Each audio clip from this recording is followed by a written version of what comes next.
First thing I want to ask about is just kind of the leadership you've seen Brock do kind of grow into that role. It seemed like in the past, maybe even the spring, he was just kind of the lead by example, but we've seen a few times now him be very vocal. Where have you kind of seen him grow into that role as a center?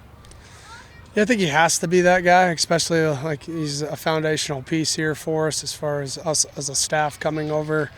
He's been a great asset to a younger group of O-linemen. We got a ton of freshmen, and pressing him into that role. He's a kind of a really mild-mannered, quiet guy, but he does everything right. He lives his life the right way. He's an unbelievable person, and then he works his butt off, and he can come out and execute at an extremely high level. So to put a voice behind that and try to get people to follow you, that's exactly what I want, and he's been that since we've been here.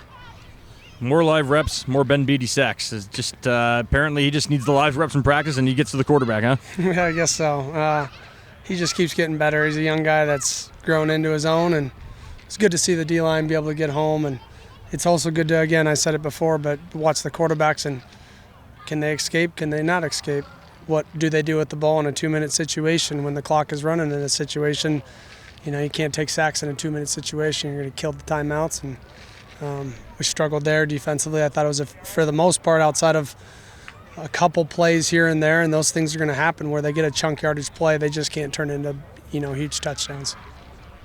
It seems every day you guys are out here, Trillian Sorrell makes a play, another play, 3 plays. Just where have you seen him kind of elevate from when you guys first started to recruit him, and at what point does it get to that point where he is earning himself a role as soon as this season? Yeah, I would say he's earning himself a role every day he's out here, and I would say that with everybody. The more that they can come out and show that they can produce consistently, that's what we're looking for, a consistent approach to how they practice and prepare to come out and be the best that they can be. How he's improved, if you would have saw him when we recruited him, he's a $155 probably, and I was a little nervous coming in that he may still look like that when he got here in some capacity, and he doesn't.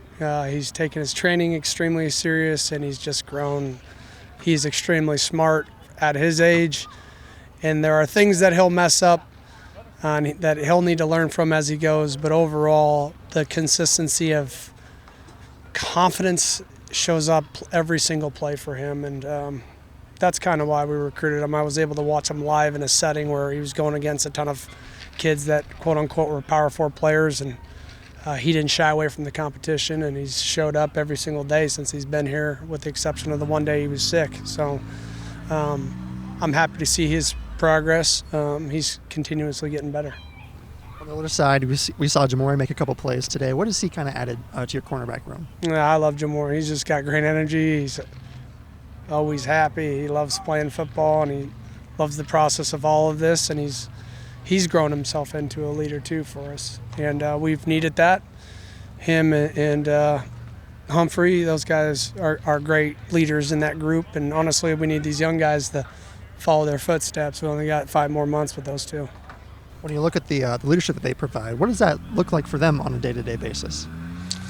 I mean, setting the tone inside of practice, but with what it looks like and the speed in which it has to be done, to communicating little things that they've probably learned over years, that they didn't just get right away. But I think leadership is also just, sharing the information and the nuances of the position every single play, regardless of the guy behind you chasing you for your position. I mean, that's competitive maturity, that we're doing this together. We got to grow together, and we got to learn together, and the best players got to play. And the better the guy underneath me or on the depth pushes me, honestly, that higher the ceiling I can push myself to. So there can't be complacency out here, and we got to be doing this together.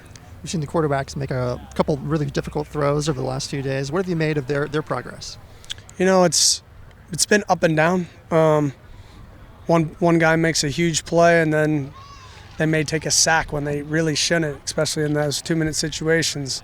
What we're looking for is a guy to separate himself on a consistent basis, and whether that's a huge play down the field or whether that's a 5-yard check down rhythm throw, are they making the correct decisions? And the more we put them in these situations where it's a timed situation or moving the ball inside the red zone, the more we get to see their ability to process the importance of the play and making the right decision.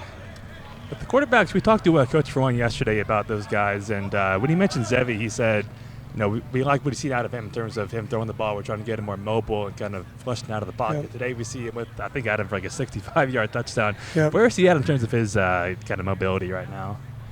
Yeah, I do think he's mobile. It's just at times he's always trying to keep his eyes down the field. That was a run today that he split the defense in half and made a huge play. Zevi has a great command of the off. He knows the playbook.